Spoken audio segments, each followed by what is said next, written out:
So next question number 20 देखते हैं। Question number 20 पे आपको क्या दिया हुआ है?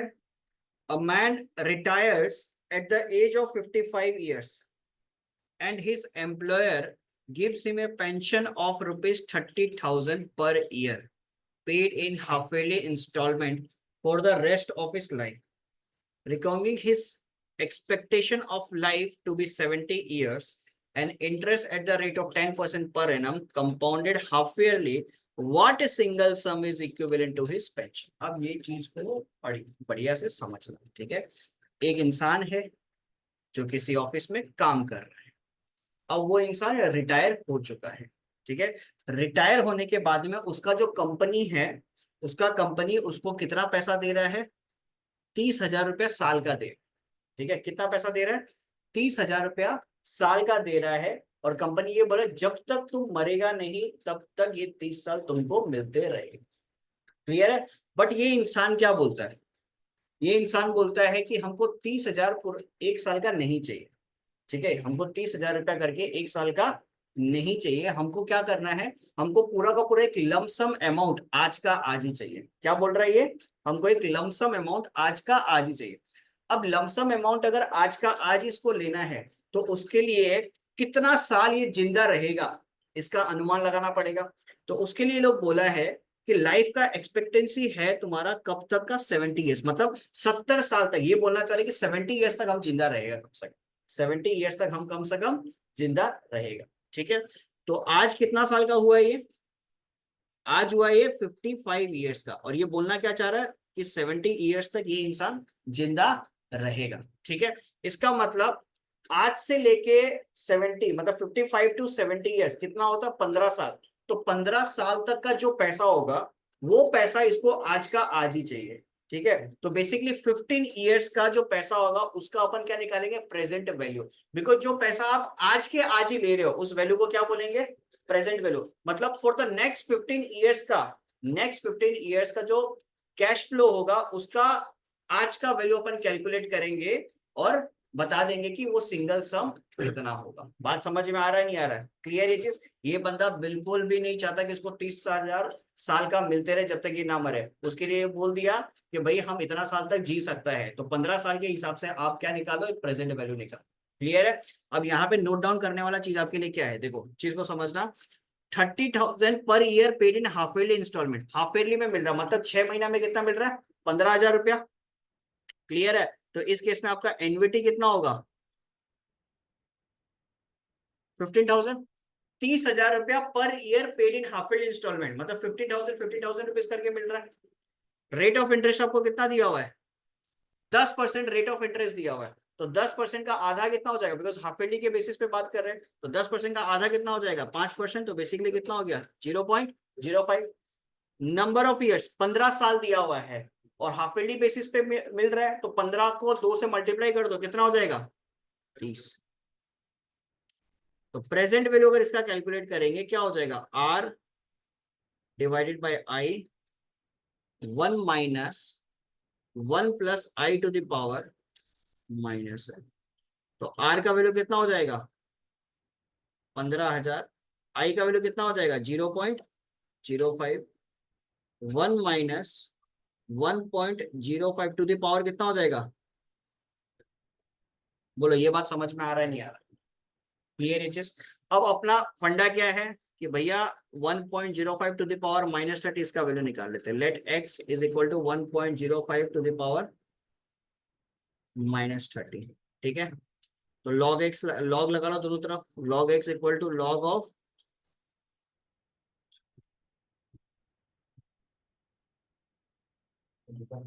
तो log x equal to -30 log of,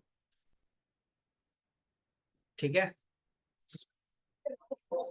log x equal to -30 log of 1.05 का आपको वैल्यू कैलकुलेट करना है, कितना होगा? 0.10 का 5 आप कैलकुलेट कर लो कितना आएगा? 10 का 5, 1 मिनट रुक जाओ। लॉग टेबल किधर गया? ये रहा 10। 10 का 5 हो गया 0 to 1 2, 0 to, ठीक है। अब 0212 को आप मल्टीप्लाई कर लो 30 से, कितना हो जाएगा? 0.0212 इंटू 30, 0.636। तो log x equal to minus 0.636। Clear ये चीज? अब यहाँ पे भी आपको क्या निकालना पड़ेगा? Anti log. तो एंटी लॉग ऑफ -0.636। क्लियर? अब इधर ध्यान दो, पॉइंट के पहले आपके पास क्या है? 0, और नेगेटिव साइन आपको दिया हुआ है। तो इसके लिए क्या करोगे? -1 और +1 लगाओगे। तो -1 +1 -0.636। तो 1 में से 0.636 को माइनस करो, कितना आएगा? 1 माइनस 0.6, अरे 1 माइनस 0.636, 0.364। तो एंटी लॉग ऑफ -1 प्लस 0.364। तो बेसिकली आपके पास क्या हो जाएगा? एंटी लॉग 1 बार 0.36 चलेगा। क्लियर? अब इसका कैलकुलेशन आपको करना है। क्या होगा? इंटू 10, 1 बार दिया हुआ है। 1 बार का मतलब क्या होता है? -1, -1 पे एक ऐड कर दो, कितना हो जाएगा? +1, -1 +1 हो जाएगा 0। तो इंटू 10⁻0। 0.364 का आप एंटीलॉग बताओ। 0.364 का, 0.36 को देखते हैं। ये रहा 0.36। 0.36 का 42312। ठीक है, तो ये हो जाएगा आपके पास 0.2312। तो 10⁻0 होता है 1। तो बेसिकली x का वैल्यू कितना आ गया? 0.2312। ठीक है, तो 15,000 डिवाइडेड बाय 0.05, 1 माइनस 0.2312। ये कैलकुलेशन करना है आपको। तो 15,000 से मल्टीप्लाई कर दो। पहले 1 माइनस 0.2312, ये आएगा आपके पास 0.7688। Multiply 15,000 divided by 0.05। तो इसको लिखेंगे तो इस प्रकार लिख सकते हैं, 15,000 इंटू 7688 इंटू 1 2 0, और यहाँ पे 1 2 3 4 0, एक खत्म, 2 3, ठीक है, 5 3 टाइम्स। तो 7688 मल्टीप्लाई बाय 3 इंटू 10 कर दो। 7688 मल्टीप्लाई बाय 3 इंटू 10, 2,30,640। 2,30,640 रुपया एग्जैक्ट यही आंसर है। ठीक है, तो इसका मतलब ये इंसान अगर पेंशन नहीं ले, पेंशन का इक्विवेलेंट अमाउंट आज का आज ही ले ले, तो इसको कितना पैसा मिलेगा? 2,30,640 rupees. I hope it is clear to everyone. कोई इशू किसी को? क्लियर है सबका? कोई दिक्कत? यस। तो क्वेश्चन नंबर 21 को प्यार से समझना एकदम। क्वेश्चन नंबर 21 आपको क्या बोलता है कि what sum be paid to buy an annuity of ₹2,400 for 20 years at 4.12% per annum compound interest। यहाँ पे चीज को समझिएगा। आपको फ्यूचर में, ठीक है ना, फ्यूचर में 2,400 रुपया करके एवरी मंथ या एवरी ईयर आपको चाहिए। पर एनम दिया हो ना? हाँ, एवरी ईयर। समझ में आ रहा है? 2,400 रुपीज करके एवरी ईयर आपको चाहिएगा। ठीक है, जो 20 साल तक आपको चाहिए।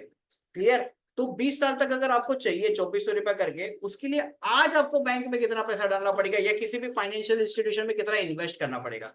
आज के डेट पे आप कितना इन्वेस्ट करोगे, तब जाके आपको 2,400 रुपया करके 20 साल तक आपको मिलेगा, जहां पे रेट ऑफ इंटरेस्ट कितना दिया हो? 4.12%। तो आज कितना डालोगे, इससे एक चीज क्लियर हो गया, क्या निकालना पड़ेगा? Present value. बात समझ में आ रहा है नहीं आ रहा है? ऐसा बहुत सारा इन्वेस्टमेंट प्लानिंग होता है जहां पे लोग बोलते हैं कि भैया आज आप 10 लाख रुपया करके डालो, आफ्टर 10 ईयर्स 50,000 रुपया करके आपको मिलना शुरू हो जाएगा, एवरी मंथ या एवरी क्वार्टर या every year, what ever may be the situations. ठीक है, तो बेसिकली इस सिचुएशन में आपको क्या बोल रहा है कि 20 साल तक अगर फ्यूचर में आपको 2400 रुपया करके चाहिए तो आज की डेट पे आपको कितना पैसा डालना चाहिए। तो आज के डेट में पूछा है तो बेसिकली आपको बताना है प्रेजेंट वैल्यू क्या होगा। और एनविटी आपको दिया हुआ है कितना, 2400 रुपया। ठीक है, एन का वैल्यू कितना दिया हुआ है, 20 साल।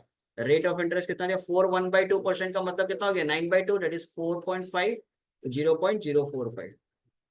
क्लियर ये चीज, ये सारा इंफॉर्मेशन आपको मिल गया। अब इससे आप लोग बताओ मेरे को प्रेजेंट वैल्यू कितना होगा। यहाँ पे एक चीज ये लोग इतना सुंदर किया, आपको लॉग का डायरेक्ट वैल्यू दे दिया। ठीक है, मेहनत नहीं करना, और एग्जाम में आपका लक अच्छा हुआ तो आपको इसी प्रकार मिलेगा। Next number 22, Ruchika proposal, Ruchika purchase a television paying ₹5,000 cash down and promising to pay ₹200 every 3 months for next 4 years। ठीक है, मतलब क्वार्टरली का केस हो गया।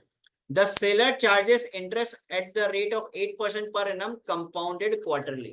ठीक है, पहला सवाल आपको बोल रहा है what is the cash price of the television. ये बहुत आसान है। अब ये इंसान ने क्या किया, 5,000 रुपया का कैश डाउन दे दिया। 5,000 रुपया कैश डाउन मतलब 5,000 रुपया डाउन पेमेंट दे दिया। बाकी जो रिमेनिंग अमाउंट था उसका उसने क्या करवा लिया, ईएमआई करवा लिया, जहां पे बोल रहे कि 200 रुपया एवरी 3 मंथ्स वो देती थी। ठीक है, फॉर द नेक्स्ट 4 years। तो जो टेलीविजन उसने परचेज किया था, ठीक है, तो टेलीविजन उसके घर पे आ चुका है। टेलीविजन जो उसके घर पे आ चुका है, तो जितना का उसने लोन लिया था वो लोन क्या है हमारे लिए, वो loan is nothing but the present value. तो पहले अपने को प्रेजेंट वैल्यू इसको निकालना पड़ेगा। ठीक है, तो यहाँ पे इंफॉर्मेशन जो भी आपके पास दिया हुआ है उसको लिख लो। एन का वैल्यू 4 years दिया हुआ है। तो एक बात मेरे को बताओ, कंपाउंडेड क्वार्टरली है तो क्या हो जाएगा, 4 × 4 16। आई का वैल्यू दिया हुआ 8%, कंपाउंडेड क्वार्टरली है तो 8 से 4 को डिवाइड करो कितना होता है, 2%। तो आई का वैल्यू कितना हो जाएगा, 0.02। क्लियर, आर का वैल्यू कितना हो जाएगा, 200 एवरी मंथ। तो आर कितना हो जाएगा, 200 रुपया। अब इतना इंफॉर्मेशन से अपन निकाल सकते हैं क्या, प्रेजेंट वैल्यू। प्रेजेंट वैल्यू के लिए लिखो R divided by I, 1 - 1 + i⁻⁻n। R का वैल्यू कितना, 200 डिवाइडेड आई का वैल्यू 0.02, 1 - 1.02 ⁻⁻16।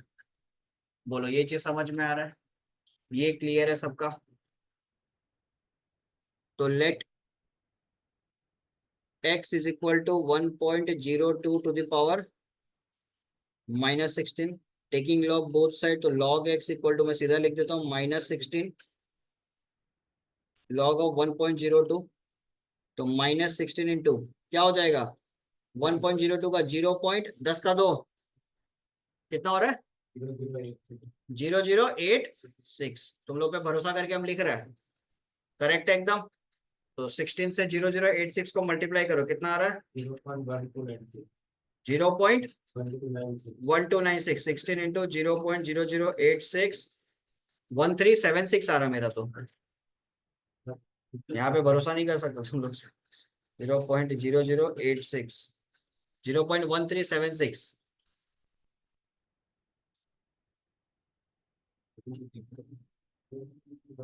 ये सही लिखा है तो 0086, पता चला यही गलती लिख दिया। देख लेते एक बार, 10 का 2, 10 का 2, 10 का 2, 10 का 2 किधर है, 10 का 2, 0086। चलो ये ठीक है। तो x equal to anti log,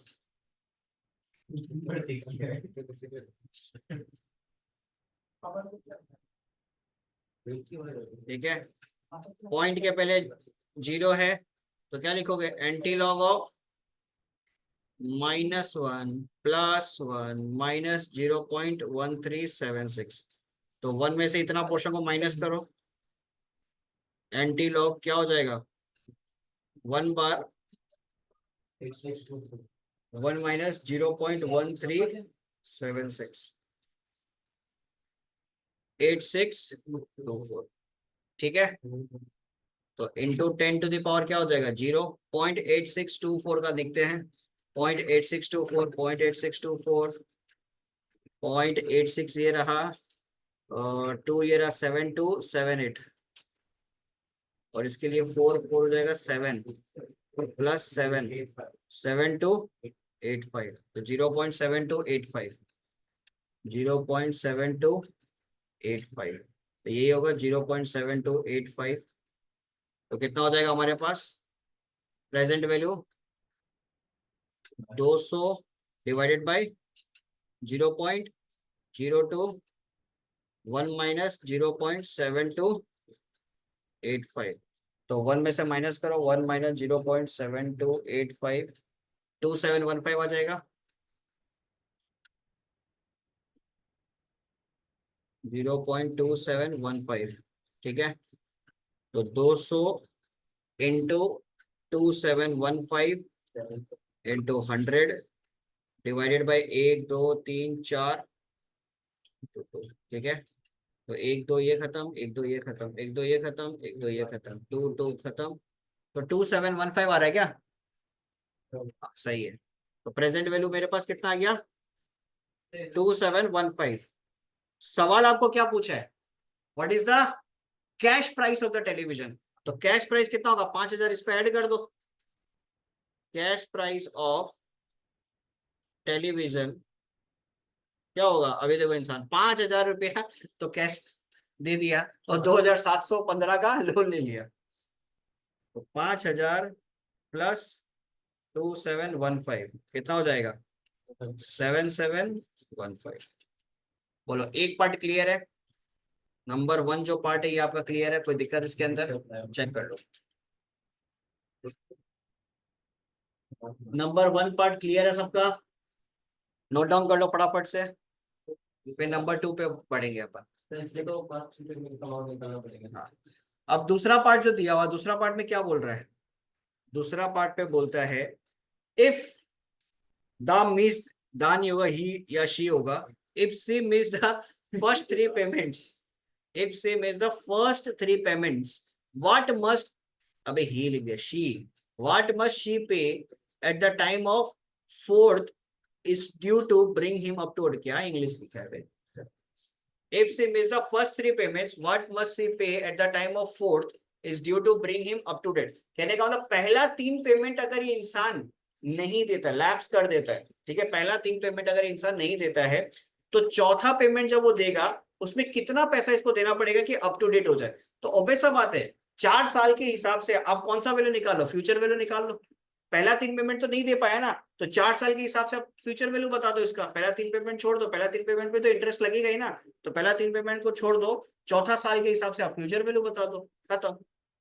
तो चौथा साल के हिसाब से अगर आप फ्यूचर वैल्यू बताते हो उसका क्या होगा? देखो यहाँ पे फ्यूचर वैल्यू निकालना, प्रेजेंट वैल्यू मत निकाल देना इसका। आज का वैल्यू नहीं चाहिए। 3 साल तक इंसान छोड़ दिया, चौथा साल में कितना देगा, तो 4th ईयर के लिए आप फ्यूचर वैल्यू बताओ, ठीक है। तो फ्यूचर वैल्यू, हाँ 3 महीने, मतलब महीना के हिसाब से दिया हुआ है। तो 200 डिवाइडेड बाई 0 पॉइंट कितना होगा नीचे? 02। अच्छा, पहले इसका फॉर्मूला थोड़ा सा पूछ लेते रहे भाई तुम लोग को। निशांक को होंडा सिटी तुम ले चुका है, अब थोड़ा फ्यूचर वैल्यू का फॉर्मूला बता दो। आर डिवाइडेड बाय आई, फिर उसके बाद एनो का केनो का होबो अपुनार 1 प्लस आई होबो ने की, ठीक है से 1 plus I to the power n, तारपिছত माइनस एन। शुभम तुम्हारे साथ है, डरने की क्या बात है? 200 डिवाइडेड बाई आई का वैल्यू कितना है? 0.02, फिर 1 पॉइंट भूल गया ना, 1.02 के बाद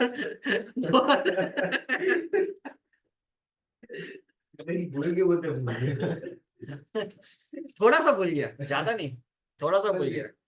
ऐसे कभी ना बैंक में पैसा डालना और भूल जाना कि बैंक में कुछ पैसा डाला था, फिर अचानक से सोचो 20 साल बाद में याद आए, ओ पैसा डाला था पॉकेट में, इतना पैसा लेके घूमता है ये, भूल जाता है। इसका धूप धुपा के फिर से आ जाता है, रिन सुप्रीम के साथ होता है, फिर आ जाता है ना।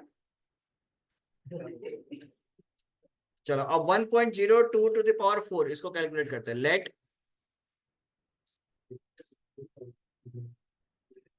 चलो इसका वैल्यू तुम लोग कैलकुलेट करके बताओ, लॉग का बताओ फटाफट। 10 का कितना था 0.8। सब लोग कैलकुलेट किया इसका वैल्यू, वैल्यू बताना। लॉग वाला जो वैल्यू आएगा 1.02 टू द पावर 4 का वैल्यू बताना। 200 डिवाइडेड बाई 0.02, इसका वैल्यू बताओ फटाफट कैलकुलेट करके, कितना आया? 1.0829 1.082 माइनस 1, तो 200 डिवाइडेड बाई 0.02 इंटू 0.082, यही हुआ। तो 200 डिवाइडेड बाई 2 इंटू 82, यहाँ पे हो जाएगा नीचे 1 2 3, ऊपर हो जाएगा 1 2 1 2 3, तो 820 आ रहा है। ठीक है, इक्विवेलेंट सम कितना होगा? 820। ठीक है, आई थिंक ऑप्शन में आपका आंसर में 810 दिया हुआ है। ठीक है, ऊपर नीचे थोड़ा चलता है, कोई इशू नहीं। क्लियर? कोई दिक्कत यहाँ तक? बोलो। एक लास्ट सवाल, क्वेश्चन नंबर 23 अपन करते हैं, बिकॉज 24 एकदम आसान है, वो आप लोग आराम से घर पे कर सकते हो। ठीक है, 23 अपन यहाँ पे करते हैं।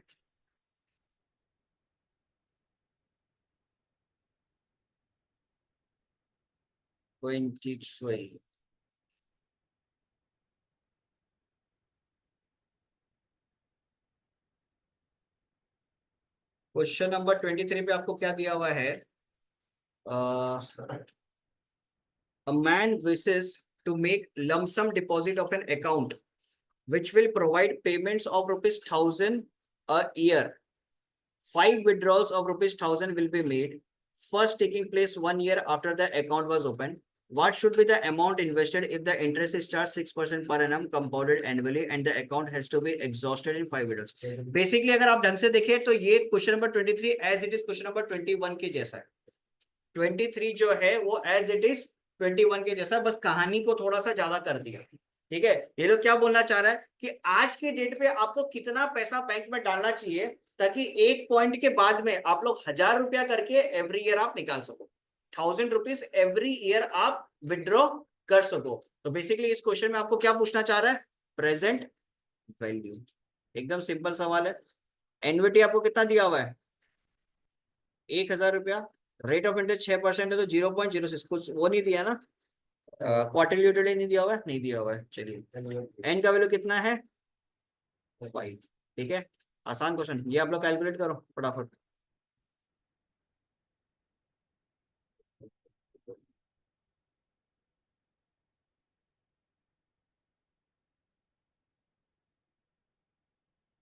ये आराम से आप लोग कैलकुलेट कर सकते हो, बताओ इसका आंसर क्या होगा?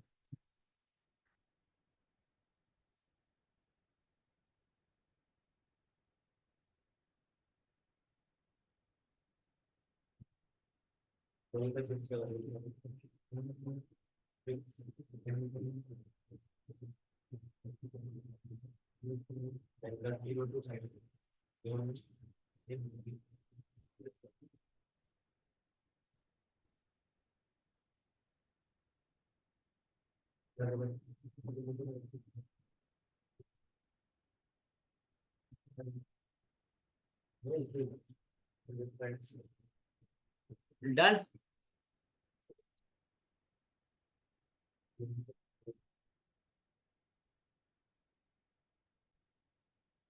क्या क्या वैल्यू आ रहा है थोड़ा सा मेरे को बताना। आर की जगह तो आप 1,000 लिख सकते हो, कोई दिक्कत नहीं है। 1,000 हम लोगों ने लिख दिया, उसके अंदर आप लोगों ने ये वैल्यू कैलकुलेट किया है। 1 माइनस कितना आ रहा है वैल्यू? 0.7473। ठीक है, तो 1,000 डिवाइडेड बाई 0.06, 1 माइनस 0.7473, कितना आ रहा वैल्यू? 0.2527। ठीक है, तो इसको कैलकुलेट करने पे वैल्यू कितना है फाइनल? 4211। क्लियर? चलिए, तो क्वेश्चन नंबर 23 तक डन। 24 एकदम आसान क्वेश्चन है, यहाँ पे आपको निकालना सिर्फ नंबर ऑफ ईयर्स, सब कुछ आपको अवेलेबल दे दिया। आपको क्या निकालना है? नंबर ऑफ ईयर्स, एन का वैल्यू आपको फाइंड आउट करना है। ठीक है, तो 24 नंबर आपके लिए होमवर्क रहेगा। बाकी ये पूरा चैप्टर हुआ समाप्त। अब मैं ये सोच रहा हूँ कि एक क्लास और लेता हूँ, वहां पे थोड़ा बहुत आपको इसके प्रॉब्लम्स करा दो, एग्जाम्पल के प्रॉब्लम करवाता हूँ। ठीक है, एग्जाम्पल के प्रॉब्लम्स करवाने के बाद में नेक्स्ट अपन मूव करेंगे पीएनसी पे, परम्यूटेशन एंड कॉम्बिनेशन। एक क्लास और लेता हूँ, ठीक है, चलिए।